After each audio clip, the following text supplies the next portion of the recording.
नमस्कार, मैं राकेश परमार। मित्रों, वैसे आज तो सबसे बड़ा खबर ये था कि गुजरात कांग्रेस ने हार्दिक पटेल को अपना खेवनहार बनाया है। हालांकि अभी हार्दिक 20 वर्ष के ही हैं, लेकिन उम्र से कोई फर्क नहीं पड़ता। हार्दिक ने अभी से बहुत साल पहले ही पूरे गुजरात सरकार को भारतीय जनता पार्टी के ही कुछ वरिष्ठ नेताओं के सहयोग से हिला दिया था। ये एक मुद्दा था। हालांकि ये गुजरात में हार्दिक आंदोलन और रामलीला मैदान में अन्ना हजारे का आंदोलन, दोनों ही आंदोलनों में एक फ़र्क है कि कमाया कोई और खाया कोई। जैसे गुजरात का जो हार्दिक पटेल का आंदोलन था, वो असल में भारतीय जनता पार्टी के आपस की वर्चस्व की लड़ाई थी। यशोदाबेन पटेल जो कौन सी आनंदीबेन पटेल को अस्थिर करने के लिए भारतीय जनता पार्टी के कुछ लोगों ने खेल खेला था, वो एक अलग मुद्दा है, उसको मैं नहीं जाता। और दिल्ली में भी जो अन्ना हजारे का आंदोलन था, वो टोटल भारतीय जनता पार्टी और संघ का प्रायोजित आंदोलन था, कांग्रेस पार्टी को अस्थिर करने के लिए। लेकिन उसमें हुआ क्या कि उसका उधर गुजरात में कांग्रेस ने उसको भुना लिया और दिल्ली में रामलीला मैदान के रैली को अरविंद केजरीवाल ने हड़प लिया। मतलब दोनों ही तरफ भाजपा को कुछ हासिल हुआ नहीं। ये मुद्दा था आज बात करने का, लेकिन वो उस पर बात नहीं करेंगे। सबसे बड़ा बात कि मुझे लग रहा है कि अगर मुझे चाइनीज समझ में आती तो मैं जरूर चीन के राष्ट्रपति से बात करता और कहता कि हे जिनपिंग, तुम कानपुर वाले दुबे जी का एक आदमकद प्रतिमा बनवाओ और बीजिंग के सबसे व्यस्तम चौराहे पर लगाओ, क्योंकि तुमने सरदार पटेल का बनाया हुआ है और बढ़िया प्रतिमा है। सरदार पटेल की प्रतिमा मैंने देखा है, बहुत बढ़िया है, शानदार है। और सरदार पटेल के कद का मत बनाओ, लेकिन उसे छोटा बनाओ, क्योंकि दुबे एक ऐसा हस्ती है जिसने भारत चीन का युद्ध रोक दिया है। टीवी पर जान लीजिए, भारत चीन का युद्ध दोनों सेनाओं के बीच नहीं था, लेकिन टीवी पर युद्ध उन्माद इतना था कि मुझे लग रहा था कि हमारे जो बात बहादुर लोग हैं वो बातें और माइके से इतना मार देंगे कि जिनपिंग परेशान हो जाएगा। खैर, चीन को ये सोचना चाहिए, चीन भी भारतीय मीडिया को कवर करता है, उसको इस विषय में सोचना चाहिए कि वो कानपुर वाले दुबे जी के सम्मान में कुछ करे, क्योंकि दुबे ही एक ऐसा आदमी है जिसने चीन की युद्ध रोक दी। चीन का एक और फायदा हुआ, पूरे दुनिया में कोरोना पर जितना रुदानी भारत में हो रहा था उतना कहीं नहीं हो रहा था। अब वो कोरोना का रोना भी खत्म हो गया विकास दुबे की वजह से। मतलब एक अकेला विकास दुबे भारत चीन का युद्ध खत्म कर दिया, भारत में कोरोना खत्म कर दिया। अब वो सब के सब विकास विकास विकास, और भारत में अपराध पर विकास पर चर्चा हो रहा है कि किस किस अपराधी का कब कब विकास हुआ है, कितना विकास हुआ है, क्या क्या विकास हुआ है। बच्चा बाबू, आप कैमरे पर बोलना चाहेंगे अपराध के मुद्दे पर तो बताइएगा। तो आज का मेरा हेडलाइन है कि खाकी खादी और अपराधी में भेदभाव क्यों। ये बड़ा जरूरी है, क्योंकि मेन मीडिया में तो स्क्रिप्ट दिया जाता है, वो बोला जाता है, और जो सोशल मीडिया है जिसको अब मेन मीडिया से ज्यादा देखा जाने लगा, वो सोशल मीडिया में एक ही मुद्दा आ रहा है कि तेरा अपराधी मेरा अपराधी, तेरा एक मिनट, वीरेंद्र बहादुर सिंह जी और बच्चा जी लिखे हैं कि बबुरा नरेश चौधरी बच्चा सिंह राठौर की तरफ से आपको सादर प्रणाम। जी, आपको भी सादर प्रणाम बच्चा बाबू, बहुत बहुत धन्यवाद। माइक पर कुछ कहना चाहेंगे, क्योंकि आप बिहार के चुनावी राजनीति में रहने वाले लोग हैं और अपराधी का वर्गीकरण तो बिहार में भी बहुत हुआ है। क्या आप अपने तरफ से कुछ कहना चाहेंगे तो बताइए। कैमरे को देखकर, सोशल मीडिया को देख करके एक चीज बड़ा स्पष्ट हो गया है कि अब अपराधियों की जातीय फिक्स हो गई, अपराधी का धर्म फिक्स हो गया, अपराधी का क्षेत्र फिक्स हो गया। मतलब अगर मैं बलिया का हूं तो बलिया में कोई अपराधी नहीं है, गाजीपुर में अपराधी है। अगर मैं गाजीपुर का हूं तो गाजीपुर में कोई अपराधी नहीं है, वो बनारस में है, इधर है। मैं दिल्ली का हूं तो मुंबई का अपराधी है, मेरा वाला ठीक है। मतलब तेरा बढ़िया मेरा बढ़िया, तेरी साड़ी मेरी साड़ी से सफेद क्यों वाला पर है। और इस विषय पर जरूर बात होनी चाहिए। जैसे हम जैसे लोग मुद्दे पर बात करते हैं, हम जैसे लोग मुद्दे पर चर्चा करते हैं, जो जरूरी हो, जो गर्म हो, जो इम्पोर्टेंट हो। आज का मुद्दा यही है कि तेरा अपराधी खराब, मेरा अपराधी बढ़िया। आज चर्चा इस पर। सबसे पहले शुरुआत करते हैं विकास दुबे पर, क्योंकि सबसे ताज़ा मामला यही है। मैं बड़ा विनम्रता से अपने पूज्य पंडित लोगों को कहता हूं कि बहुत से पढ़े लिखे विद्वान विप्र शिरोमणियों ने भी इस इनकाउंटर पर ऑब्जेक्शन रेज किया। उन सब लोगों ने, कई लोगों ने ऑब्जेक्शन रेज किया कि भाई ये तेरा अपराधी मेरा अपराधी क्यों। ये बात मेरे समझ में नहीं आ रहा है, क्योंकि अपराधी अपराधी होता है, ना तेरा होता है ना मेरा होता है। मेरा ट्राइपैड भी अपराधियों के वजह से परेशान हो गया। ये भी बेचारा आज दिक्कत में आ गया, अभी भी स्लिप कर ही रहा है। एक मिनट जरा मैं इसको फिट करने का प्रयास करूं।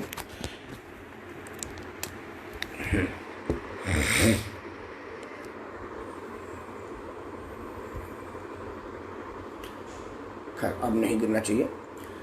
तो कई विप्र शिरोमणियों ने बाय नेम, बाय स्थान, उन्होंने कहा है कि फलाना वाला अपराधी और मेरा वाला अपराधी। मैं उन सब लोगों में से, सभी लोगों को तो ये नहीं कह सकता कि वो सब के सब दिग्भ्रमित लोग हैं, बेबुद्धि वाले लोग हैं, ऐसा कहना उचित नहीं है। क्योंकि अगर आप किसी दूसरे को बुद्धि वाला कह रहे हैं तो आप सबसे पहले अपने बुद्धि का परिचय दे रहे हैं। और मैं नहीं चाहता कि लोगों के मनों में मेरे प्रति कोई गलत परसेप्शन डेवलप हो। लेकिन फिर भी मैं एक बात बताना चाहता हूँ। मान लिया है आपकी बात कि तेरा वाला अपराधी और मेरा वाला अपराधी पर बात हो रहा है, लेकिन मैं पूज्य विप्र शिरोमणियों से कहूँगा कि वो जो डीएसपी मतलब सीओ साहब जो वहाँ पर शहीद हुए थे, उनका नाम मिश्रा था। मिश्रा ब्राह्मण में नहीं आता क्या? जो दर्जा प्राप्त मंत्री वाजपेयी जी को थाने में गोली मार दिया, तो वाजपेयी पंडित में नहीं आता क्या? अपने ही स्कूल के प्रिंसिपल को सरेआम बाजार में काट दिया दुबे ने। उनका नाम तिवारी था, तो क्या तिवारी ब्राह्मण नहीं है क्या? उसने अपने ही भाई और भतीजे को मरवा दिया, जो स्वतः स्वाभाविक से दुबे ही होंगे। तो क्या उसका अपना भतीजा दुबे ब्राह्मण नहीं था क्या? हे दिग्भ्रमित ब्राह्मणों, दिग्भ्रमित ब्राह्मणों, और की बात नहीं कर रहा हूं मैं, दिग्भ्रमित ब्राह्मणों, पथभ्रष्ट ब्राह्मणों, बुद्धिभ्रष्ट ब्राह्मणों, और हर मामलों में जातीय एंगल फिट करने वाले पंडितों, आप जान लीजिए कि विकास दुबे ने अपने पूरे राजनीतिक जीवन में, आपराधिक जीवन में, कुकर्मी जीवन में, आतंकी जीवन में किसी क्षत्रिय, यादव, पासवान, पासी को नहीं मारा है। ये बात जान लीजिए। उसने जब तक मारा, जब मारा, अपने पंडितों को ही मारा, अपने भाइयों को ही मारा, अपने हम कुनियों वाले को मारा, अपने गोत्र वाले को मारा, अपने सगोत्रियों वाले को मारा। ये बात आप जान लीजिए। उसके बाद बोलिए। आपके और प्रश्नों पर मैं आऊंगा, लेकिन पहले आपका दिमाग धोलना जरूरी है। क्योंकि देखिए, राजनीतिक पार्टियां इसको उठा रही हैं, वो इस वजह से उठा रही हैं कि भाई एक ब्राह्मण वोट बैंक दिख रहा है और अपराध और अपराधी अब वोट बैंक है। ये अनफॉर्चुनेटेड दुर्भाग्य है कि अब अपराधी भी वोट बैंक है। उसके सहारे लोग ब्राह्मण में सिंपैथी हासिल करना चाहते हैं। क्योंकि मायावती के पार्टी में बहुत दिन तक था, और मायावती के पार्टी में चुनाव से लोगों लगा था कि हाथी शंख बजाएगा और पंडित सत्ता में जाएगा। मैं इन बातों पर आपको कहूंगा कि अगर आप अपराधी की जात, अपराधी की वर्ग, अपराधी की धर्म और अपराधी का क्षेत्र जोड़ेंगे तो ये देश रसातल की तरफ जाएगा। और पहले ही जाते उन्माद में प्रिय पंडितों, आप लोग बहुत आगे जा चुके हो, इसलिए सोचिएगा। मैं फिर से दोहरा रहा हूं कि मैं उन पंडितों की बात कर रहा हूं जो दिग्भ्रमित है, जो इसमें जातीय एंगल ढूंढ रहे हैं कि चूंकि जोगी जी ब्राह्मण मुक्त कर रहे हैं, क्योंकि कई इनकाउंटर में ब्राह्मण दिखाया जा रहा है, कई केस आया वो ब्राह्मण को दिखाया जा रहा है, फलाना ढिमाका। एक स्पष्ट कर दूं कि अपराधी अपराधी है, वो ब्राह्मण क्षत्रिय नहीं है, पहली बात। अब जो लोग कह रहे हैं उस प्रश्नों से भागना भी ठीक नहीं ना, पीठ दिखाना उचित नहीं है। मैं उन प्रश्नों पर आता हूं। ये जरूर है कि भारतीय जनता पार्टी की शासन जब से आई है तब से इस देश में मुसलमान एग्रेसिव हो गया है। मैं सीधे शब्द में कहूँ तो आताताई हो गया है। जोगी जी के सामने एक प्रश्न बनता है कि मैं उत्तर प्रदेश की बात करूं, मैं उत्तर प्रदेश का रहने वाला हूं, तो जोगी जी से प्रश्न बनता है कि दुबे को आपने मारा, ठीक किया, मरना ही चाहिए। दुबे जैसे लोगों को तो बहुत पहले मर जाने, आप मारने में लेट किए। आपको भी आया 3 साढ़े 3 साल हो गए हैं, आपने भी लेट किया। आपको आते मार देना चाहिए, जितना बड़ा अपराध है उसका। लेकिन नित्यानंद राय के हत्यारे के विषय में आपने क्या सोचा है? इलाहाबाद के एक चुना हुआ जनप्रतिनिधि पासी जो विधायक था उसको मार दिया, उसके विषय में आपने क्या सोचा है? क्या वो इसलिए कि वो मुस्लिम वोट बैंक है और मुसलमानों के प्रति आपका आकर्षण है, आपका समर्पण है? क्या ये मैं कहूँ कि ये है? मेरे भाई दुर्गेश ने लिखा है कि मैं पूरी तरह से सहमत हूँ आपकी इस बात से। बिल्कुल, तो इस वीडियो को शेयर करो, अगर सहमत हो तो अपने ग्रुप में, अगर सहमत हो तो इस वीडियो को अपने ग्रुप में शेयर करो। ये प्रश्न बनता है कि और अपराधी, मैं देखिए नाम लेकर के, धर्म और क्षेत्र लेकर के मैं किसी पार्टी में बंधना नहीं चाहता। जैसे कई राजनीतिक दल एक्सपोज हो गए तो वो सीधे ये कह रहे हैं। देखिए मेरा फ्रीडम में कोई राजनीतिक दल का प्रवक्ता नहीं हूं कि मैं अगर भारतीय जनता पार्टी का हूं तो हर बात को भाजपा के तरफ से लपेट करके बोलूं, भाजपा की चाशनी में लगा करके बोलूं। कांग्रेस का हूं तो नहीं, मैं देश का स्वतंत्र नागरिक हूं, उत्तर प्रदेश के जिला बलिया का रहने वाला हूं और दिल्ली में रहता हूं। ये मेरी आइडेंटिटी है और ये जब तक यही है तब तक बातों में वही होगी जो बलिया के इतिहास 1857 और उसके पहले से राजा बली के जमाने से जो चलता आ रहा है कि वीरों की धरती बलियानी परेश, बागी बलिया उत्तर प्रदेश, वो नहीं बदलेगा, चाहे इसके लिए हमको किसी बड़े आदमी के छाती बलात को ना मारना पड़े। ये बड़ा स्पष्ट बात है। लेकिन मैं ये बात आपसे जरूर पूछूंगा कि इस दिल्ली में जब कोरोना शुरू हुआ तो ये कहा गया, मीडिया के द्वारा प्रचारित किया गया और कई सरकारी प्रवक्ताओं ने भी प्रचारित किया कि इसका जिम्मेवार मोहम्मद साद है। बिल्कुल ठीक है, लेकिन मैं ये नहीं समझ पा रहा हूं कि मोहम्मद साद मेरे घर से ना 1.5 किलोमीटर दूर पर रहता है। मतलब मेरा घर और मोहम्मद साद के घर की दूरी 1.5 किलोमीटर है। वो अब जुमे के नमाज में नमाज करने आता है, बाहर निकलता है, कोई छुपा हुआ नहीं है, लेकिन अब तक उसको नहीं पकड़ा गया। क्या मोहम्मद साद अल्पसंख्यक है और मुस्लिम वोट बैंक आपका है, या आपने उसको खुला छोड़ रखा है? क्योंकि जैसे जितना मैं टीवी में कहूँगा, रेडियो में कहूँगा, फेसबुक में कहूँगा कि साद मुसलमान है, साद मुसलमान है, तो आपका हिंदू मुस्लिम पोलराइजेशन होगा। आप वर्गीकरण करना चाहते हैं कि राकेश परमार जैसे फालतू लोग हैं, समझ नहीं पा रहे मेरे खेल को। राकेश परमार को मौका दो, मैंने दुबे को मार दिया, अब ये लोग चिल्लाएंगे कि भाई साद को क्यों नहीं पकड़ा, अतीक अहमद को क्यों नहीं पकड़ा, अंसारी को क्यों नहीं पकड़ा। तो अब अंसारी के जो चाहने वाले लोग कहोगे कि राकेश सिंह परमार हिंदू, ओहो ये तो मुसलमान विरोधी है, ये आपको कहने का मौका मिले ताकि आपकी और जो बातें हैं उस पर कोई चर्चा ना हो। डीजल पेट्रोल की बात मैं नहीं कर रहा क्योंकि वो कोरोना के लिए बढ़ रहा है, मैं समझ रहा हूँ, सरकार के पास आमदनी का कोई स्रोत नहीं है, लेकिन उसके बाद भी तो बहुत ऐसी चीज है योगी जी, मोदी जी, जिस पर चर्चा की जा सकती है। मैं अपराध और अपराधी के ही वर्गीकरण करूँ, मुझे बड़ी खुशी है दुबे मारा गया, बिल्कुल खुशी है, बल्कि मैं उसको दुबे नहीं करता, वो आतंकी मारा गया, वो दुबे उसका नाम था, वो अलग बात है। एक आतंकी मारा गया जो आतंक का पर्याय मारा गया, एकदम बिल्कुल ठीक है। लेकिन वो तो बच्चा है अभी, मतलब उसकी आतंकी ग्राफ देखा जाए तो वो तो अभी दूध मुहा बच्चा है, पावे पावे चलने वाला, घुटनों को बल चलने वाली उसके ऐसे। तो उसके बाप बैठे हुए उत्तर प्रदेश में और आपके विधानसभा में आपके बगल में बैठते हैं, आपके द्वारा भेजे गए पार्लियामेंट में बैठते हैं, आपकी सरकारी खर्चे पर सुरक्षा पा करके घूम रहे हैं, उनका कोई लिस्ट में नाम ही नहीं, उस पर कोई चर्चा है। लोगों को कहने का तो मौका मिलेगा ना भाई कि तेरा अपराधी मेरा अपराधी, ऐसा क्यों? जोगी जी आपके कार्यकुशलता पर मुझे कतई रत्ती भर भी संदेह नहीं है, आपके काम करने के क्षमता पर मैं बिल्कुल सुई के नोक बराबर भी मतलब संदेह नहीं कर रहा। लेकिन जोगी जी हो सकता है आपको राकेश परमार से मुलाकात नहीं हो रही, इसलिए राकेश परमार की बात आपके यहाँ नहीं पहुंच पा रही होगी, और जो लोग पहुंचाने वाले होंगे वो जिस तरह से ये कानपुर के बड़े आतंकी को अब तक हिट लिस्ट में नहीं डाला था, ये वांछित अपराधी भी कानपुर का नहीं था, उस तरह से और कई लोग होंगे जिनका पता नहीं होगा।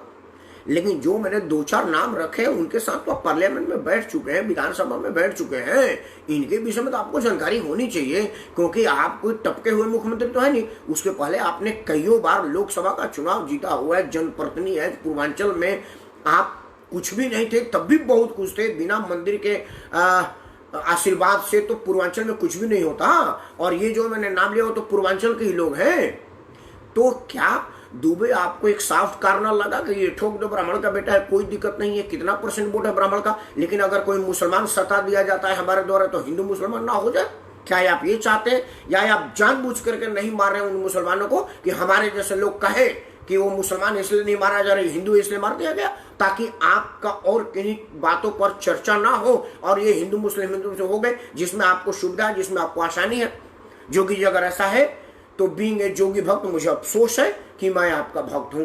मैं आपका भक्त बने रहना चाहता हूं। मैं प्राउड फील करता हूं, चौड़े में से कहता हूं कि मैं मोदी जोगी का भक्त हूं, क्योंकि ये सब लोग देशभक्त हैं। मोदी जोगी से देश विरोध निर्णय की कल्पना भी नहीं की जा सकती। आप देश के विरोध हैं ये मेरे मन में ख्याल भी नहीं आ सकता। अगर सोचने में भी ख्याल आएगा तो मैं गंगाजल धो से पी लूंगा कि भाई मन के अंदर से सारे ठीक हो जाए, गंगाजल पीने से शुद्ध हो जाता है।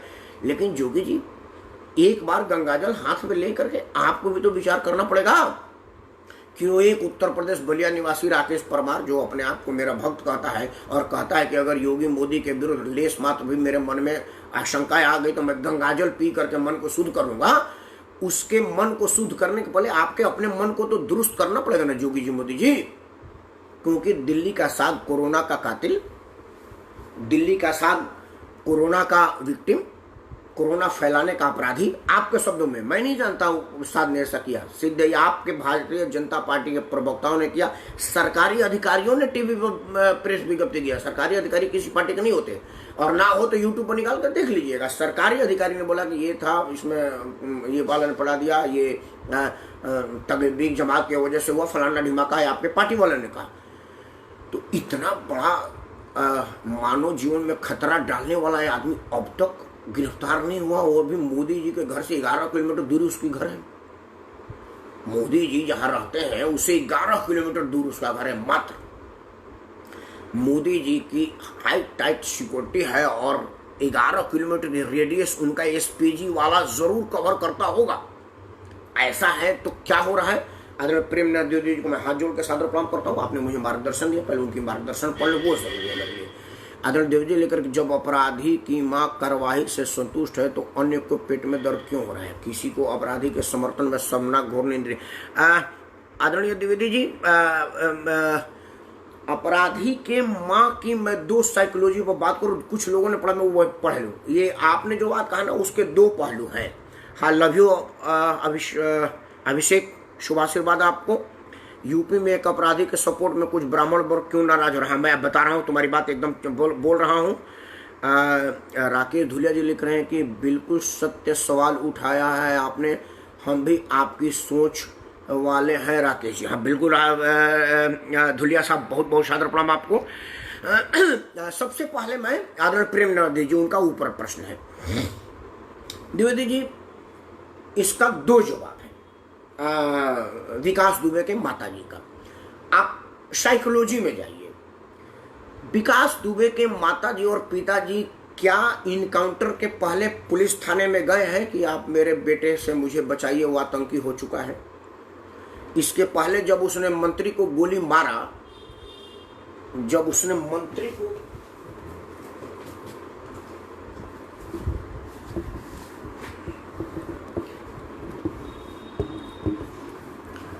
लाइट का है दिक्कत देना भैया, चला जा, मैं आ जाता है। तो क्या उसने कभी थाने में जा करके कहा कि मेरा बेटे की वजह से मुझे बहुत परेशानी है, आप मेरा मदद करिए? जिस वक्त स्कूल के प्रिंसिपल का हत्या किया इसने जमीन हड़पने के वजह से, क्या तब विकास दुबे की माताजी थाने में गई थी? क्या विकास दुबे की जो पहला 2006 का वीडियो है उसमें बिना प्लास्टर किया हुआ ईंट का उसका घर है? मतलब एक साधारण, जो कह रहे हैं ना गरीब ब्राह्मण, जो कई नेता लोग भी गरीब ब्राह्मण करते, तो वाकई गरीब ब्राह्मण था। उस गरीब ब्राह्मण का बेटा जो कि कहीं नौकरी नहीं करता, कोई बिजनेस नहीं करता, जब वो लाल किले जैसा किलानुमा मकान बना रहा था, तो क्या वो इनकम टैक्स वाले में गई कहने के लिए कि देखो जी मुझे संदेह है कि मेरा बेटा कोई आपराधिक कृत्य में है, क्योंकि इतना पैसा तो ईमानदारी से आता ही नहीं है? क्या उसने कभी कहा? उसके पिताजी ने भी ऐसा कोई बात कहा क्या? नहीं कहा। अब आप साइकोलॉजी समझिए कि उसके माताजी के उस बेटे का, जिसके बेटे के दम पर वो एकदम समाज में चौड़ा होकर घूम रही थी कि मैं विकास की माँ, किसी की हिम्मत नहीं थी कि वो कोई उसमें लेस मात्र भी उनके विरुद्ध बोलने, कहने, सुनने, समझने की साहस रखता हो, वो मारा गया है। अब उसके अंदर वाला जो लड़का है, मतलब जो उसके अंदर की बात है, वो उसे इस बात की आशंका है कि मेरे बेटे ने जितने लोगों को तड़पाया है, सताया है, दुखाया, वो लोग कहीं हमको ना तड़पाए, सताए, दुखाए। क्योंकि वो तो विटनेस है अपने बेटे के उस कुकर्मों का। इसमें सबसे बढ़िया उपाय हो ये कह देना कि जी मेरा इससे कोई संबंध नहीं है। ये मेरे ख्याल से इससे ज्यादा आसान, इससे ज्यादा सुविधाजनक और कुछ नहीं हो सकता, पहला बात। दूसरा बात ये है कि उनके माता जी को कोई ऑब्जेक्शन नहीं है, तो अब विकास दुबे उस माता जी और उस पिताजी का पुत्र नहीं रहा, अब वो राजनीति का मसाला हो चुका है। और जहां राजनीतिज्ञों को उसमें कोई बेनिफिट, कोई फायदा दिखेगा, राजनीतिक दल उस पर चर्चा करेंगे, उसकी बात करेंगे और अपना फायदा कमाने का कोशिश करेंगे। जो राजनीतिक दल वाले लोग हाय तौबा कर रहे हैं, उसको विकास दुबे से रत्ती भर भी सिंपैथी नहीं है, रत्ती भर। विकास दुबे उनके लिए एक मॉडल है जो सरकार को घेरने के काम आएगा और ब्राह्मणों में अपनी छवि चमकाने के काम आएगा। मतलब वो एक मोहरा है, उससे सिंपैथी नाम की कोई चीज नहीं है। रही बात जो कुछ लोग जो पोस्टों पर ब्राह्मण ब्राह्मण कर रहे हैं, उन लोगों को भी ये उपाय है कि भाई हमको कोई नहीं जानता, फेसबुक पर 20 आदमी फॉलोअर नहीं है, 50 फेसबुक फ्रेंड नहीं है, तो मैं क्या करूं। उनके पास मायावती का उदाहरण है कि मायावती को कोई नहीं जानता था, काशीराम उसको लोकसभा का चुनाव लड़ाए, हार गई, विधानसभा का चुनाव लड़ाए, हार गई, पार्टी में नंबर 2 की हैसियत देना पोजीशन तब भी हार गई, चौधरी के ऊपर स्थान देना चाहे तब भी कुछ नहीं था। मायावती ने जैसे ही हमारे भगत सिंह आजाद को आतंकवादी कहा, मीडिया ने खूब उछाला और वो बिल्कुल मशहूर हो गई, मायावती मुख्यमंत्री तक पहुंच गई। मतलब विरोध करो कुछ ऐसा कि नाम आपका हो जाए, जैसे कन्हैया, अखलाक, ये सब जो लोग करते हैं, भारत माता टुकड़े होंगे कर देते, टीवी वाले उनका इंटरव्यू लेते हैं। कन्हैया कुमार जैसा कौड़ी भर का आदमी, रत्ती भर का ज्ञान ध्यान नहीं है और घर में खाने का दाना नहीं है, वो 40 रुपये का जूता पहन रहा है क्योंकि उसने भारत माता के अपमान में कुछ शब्द बोला और लोगों ने उसको हाथों हाथ ले लिया। तो वो इस वजह से वो लोग जो फेसबुक में 4-5 लोगों के फ्रेंडशिप है, वो चाहते हैं कि मुझे ऐसी गाली गोली दूं ताकि कोई आपके जैसा देशभक्त आदमी उसको गाली गलौज करे और वो गाली गलौज करने के बाद उनका नाम बढ़ जाए, कौन है फलाना, अच्छा तो 10 आदमी उसके विषय में जान जाए। उनका वो मोटो है। बाकी जो राजनीतिक दल वाले लोग हैं वो गिद्ध हैं, उनको इससे मतलब नहीं है कि जो मवेशी मरा वो जवान था या बूढ़ा था, बच्चा था या क्या था, नहीं। वो जो गिद्ध है उनको इससे मतलब नहीं है कि ये जो लाश नदी में तैर रही है ये किसी बच्चे का कि किसी जवान का है। उनका मतलब है कि ये भोजन है हमारे लिए और अब ये दावत है, अपने और अपने कुनों के साथ कमाया गया। तो राजनीतिक लोगों की ये स्थिति है, पहली बात। तो अगर प्रेमनारायण दे दीजिए, उनके माता जी को दोनों तरफ से समझिए, जो उनके माता पिता कह रहे हैं, एक तरफ उनकी स्थिति इस स्थिति में और दूसरी ये है। उसके बाद ये अभिषेक ने कहा था, अभिषेक ने कहा कि यूपी में आपराधिक सपोर्ट में कुछ ब्राह्मण वर्ग क्यों नाराज हो रहा है। मैंने प्रश्न का जवाब दे दिया अभिषेक जी, वो आदरणीय द्विवेदी जी के प्रश्नों में। अभिषेक, ब्राह्मण वर्ग बिल्कुल नाराज नहीं है। प्रेमनारायण द्विवेदी जी ब्राह्मण तो है, अब इन सब उच्च कोटि कौन सा ब्राह्मण है भाई? भारतीय जनता पार्टी में ब्राह्मण है और ब्राह्मण है। जिसको उसने गोली मारा जो मिश्रा जी, वो भी ब्राह्मण था। जिस तिवारी जी को सरेआम काट दिया वो भी ब्राह्मण था। थाने में जिसको बम से उड़ा दिया वो भी ब्राह्मण था। तो वो ब्राह्मण नहीं था। वो 2 तरह के ब्राह्मण नाराज हैं। एक तो जिनको 5-10 लोग फेसबुक पर जानते, वो चाहते हैं कि कुछ ऐसा बोलो जिससे फिर प्रचार हो जाए मेरा। और दूसरा वो राजनीतिक दल नाराज है जिनके पास योगी मोदी ने कोई मुद्दा ही नहीं दिया है, कुछ दिया ही नहीं को करे। तो अब एक मुद्दा मिला है लाश पर राजनीति करने की, क्योंकि हमारे राजनीतिक दलों को लाश पर राजनीति करना बड़ा मुफीद लगता है। वो चाहते हैं कि लाश पर राजनीति करें। लेकिन मेरा मुद्दा ये नहीं, मेरा मुद्दा ये है कि जोगी जी, मोदी जी, आप पर एक प्रश्न बनता है कि आप अपराधी की वर्गीकरण क्यों कर रहे हैं। ये जरूर है। फिर से मैं स्पष्ट कर दूं कि मुझे विकास दुबे के मरने में दुख नहीं, मैं खुशी व्यक्त करता हूं। अफसोस इस बात का है कि देर से मरा, अफसोस है कि देर से मरा, उसको पहले मर जाना चाहिए। लेकिन जोगी जी, क्या विकास ही उत्तर प्रदेश में था और लोग नहीं है? बाकी लोग कहां गए? मैं फिर से नाम रख करके बार बार अपनी जुबान गंदा नहीं करता हूं। जोगी जी के पास लिस्ट है और आप सब लोग हैं, वो हमसे ज्यादा समझदार हैं। उनको ये बात पता है कि और कौन कौन से अपराधी हैं। जोगी जी को ये बात सोचना पड़ेगा, राष्ट्र के सामने आके कहना पड़ेगा कि जिस विकास दुबे की आज इतनी चर्चा हो रही है कि दुबई और थाईलैंड में संपत्ति मिल रही है, इतना यहाँ मिल रहा उतना वहाँ मिल रहा है, वो कानपुर का वांछित अपराधी भी नहीं था, हिस्ट्री सीटर भी नहीं था।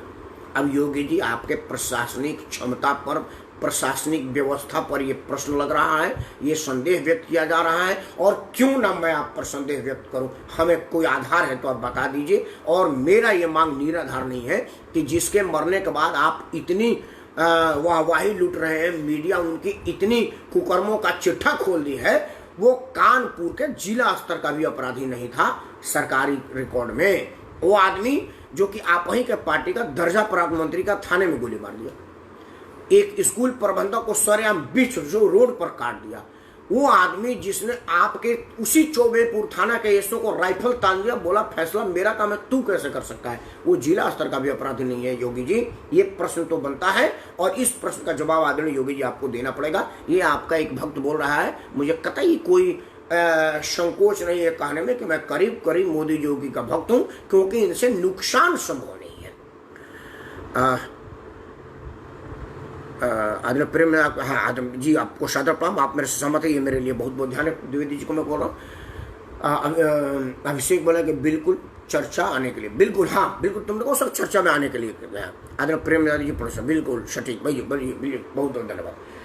अब मैं जो मेरा अगला प्रश्न है जोगी जी पर, कि जोगी जी देखिए, अपराधी वही नहीं है जो सरेआम रोड पर लूट मचा रहा है, कत्लेआम मचा रहा है, वो कुछ नहीं है, वो कारतूस है। वो जहां राइफल की नाल पेन करके चलाई गई हो वहां जा करके डैमेज करेगा।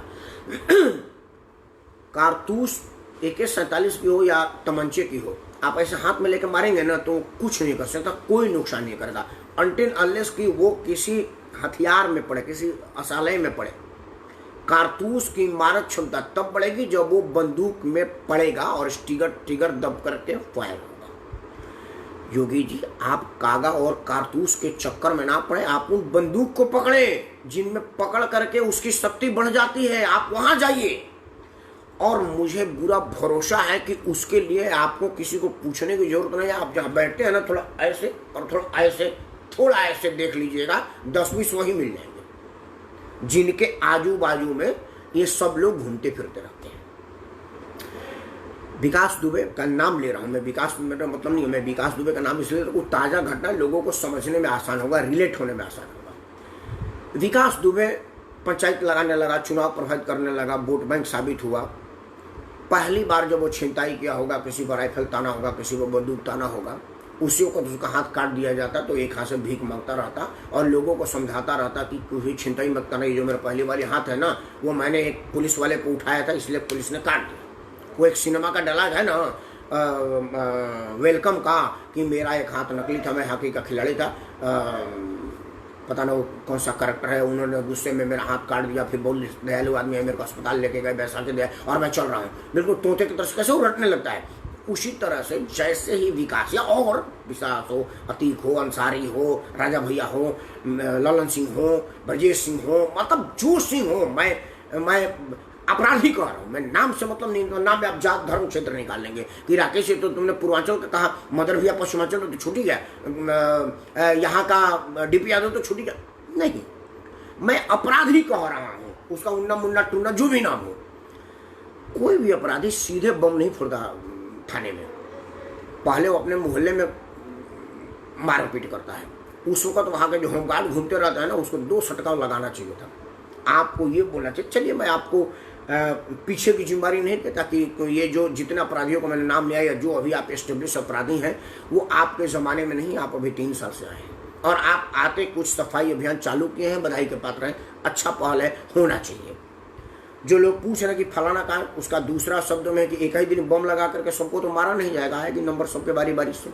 अगर एक ही दिन में सबको पता चले कि मैं टीवी खोल पता चल गया 2000 अपराधी मारे गए, तो मैं शौक 2000 ये मुझे भी लगेगा, तो धीरे धीरे लगे, कानून को प्रैक्टिस हो जाएगी, एक अपराधी मारेगा दो। अब ये सब जम्मू कश्मीर में कितना आतंकवादी मारेगा अभी पता नहीं चलता, एक समाचार आया और गया। अब आप कोरोना के सुनते होंगे ना तो आपको शौक नहीं होता, कोरोना 2500 हो गया, हाँ ठीक है, आज 3000, हाँ ठीक है, क्योंकि अब वो शौक नहीं रहता ना। जब पहली बार कोरोना आया था तो हम लोग ताला बंद करके टीवी देख रहे थे कि साला कहीं दरवाजे के हाँ उसमें से दरार से मत आ जावे। अब वही स्थिति है, तो आएगा।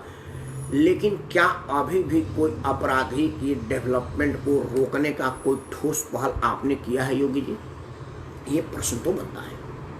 मैं उन तमाम लोगों को, जो लोग इसमें जाति निकाल रहे हैं, मैं जात नहीं निकाल रहा हूँ, मैं अपराधी निकाल रहा हूँ कि तेरी अपराधी और मेरी अपराधी में वर्गीकरण क्यों? योगी जी, ये प्रश्न बनता है और ये प्रश्न का जवाब आपको अपने कामों से देना पड़ेगा। आप प्रेस कॉन्फ्रेंस करके ना करें, क्योंकि आप प्रेस कॉन्फ्रेंस के मजबूर नहीं हैं, वो तो दिल्ली वाले हैं बहनों भाइयों, उनको ही रहने दीजिए। आपका काम बोलता है और मैं उत्तर प्रदेश का नागरिक होने के नाते आपके काम की सराहना करता हूँ, आपके काम के साथ हूँ। आज का मुद्दा यही था कि तेरी अपराधी मेरी अपराधी में वर्गीकरण को भेदभाव क्यों, और भेदभाव दिख रहा है या समय नहीं आ रहा है, ये अलग मुद्दा है। ऐसा भी हो सकता है कि समय निर्धारित हो, सबका सेट कर दिया गया हो। अब कहाँ किसी को पता था कि ये एक वाले के टायर पंचर होगी, दूसरे वाले की गाड़ी पलट जाएगी? ऐसा ही तो प्लान पहले से बना करके ही पुलिस गई होगी। तो ऐसा प्लान तो टीवी में कहा नहीं गया था कि आप चिंता मत करिए गाड़ी पलटेगी। तो हो सकता है ऐसी कुछ लोगों की गाड़ी पलटने, टायर पलटने या कोई और नया चीज आपने सोचा होगा, जरूर सोचा होगा। हो सकता है हम अति उत्साह में, उतावलेपन में, जल्दी जल्दी में मांग कर दिए हों। लेकिन योगी जी, अगर अभी भी आपका स्पीड कम है और उत्तर प्रदेश में अपराध ज़्यादा है, इस स्पीड से चलिएगा तो आपका कार्यकाल खत्म हो जाएगा, अपराधी खत्म नहीं होंगे। आप अपराधी खत्म करिए, कार्यकाल की चिंता ना करिए। उत्तर प्रदेश की जनता आपको और कार्यकाल देगी, लेकिन आप अगले कार्यकाल के लिए आज के अपराधियों को ना बढ़ाएं, तभी जा करके आपके होने का सही मतलब होगा। इन्हीं शब्दों के साथ एक बार परमपिता परमेश्वर से मैं प्रार्थना करता हूँ कि जितने भी अपराधियों के द्वारा निर्दोष लोग मारे गए हैं, ईश्वर उनकी आत्मा को शांति दे, अपने शीर्षों में स्थान दे, और इन अपराधियों के आतंक तोड़ने का श्राप दे। इनको जल्द से जल्द अपने माध्यम से भी बुलाएं। कैसे ये लेग प्लेग लगा देते हैं, ईश्वर भी कई माध्यम से बुला लेते हैं। माध्यम इंसान बनता है, असल में उसको ऊपर वाला बुला लेता है कि आज भैया तेरा टॉक टाइम पूरा हो गया, अब रिचार्ज नहीं होगा। तो मैं परमपिता परमेश्वर से कहूँगा कि जो समाज विरोधी हैं, जो समाज में आतंक के पर्याय बन चुके हैं, उनका टॉक टाइम रिन्यूअल ना करें, तभी जा करके देश से इन लोगों का बोझ उतरेगा। इन्हीं शब्दों के साथ मेरी बातों से अगर किसी को बुरा लगा हो तो मुझे बड़ी खुशी होगी, क्योंकि मैं कोई बुरा लगने वाला बात बोला नहीं हूँ। मेरे बातों में ना तो कोई ब्राह्मण विरोधी बात है, ना क्षत्रिय विरोधी बात है। मेरे बातों में समाज विरोधी बात करने वालों के विरोध में है। और अगर समाज के विरोध करने वाला कोई क्षत्रिय हो, ब्राह्मण हो, बनिहार हो, भूमिहार हो, बैस हो, तो ये उसको मुबारक हो। मेरे को मेरा मनसिक मुबारक है, मेरे को मेरा अपना मन मुबारक है। इन्हीं शब्दों के साथ मैं राकेश वर्मा आप सबको सादर अर्पण करता हूँ। जय हिंद, वंदे मातरम, भारत माता की जय।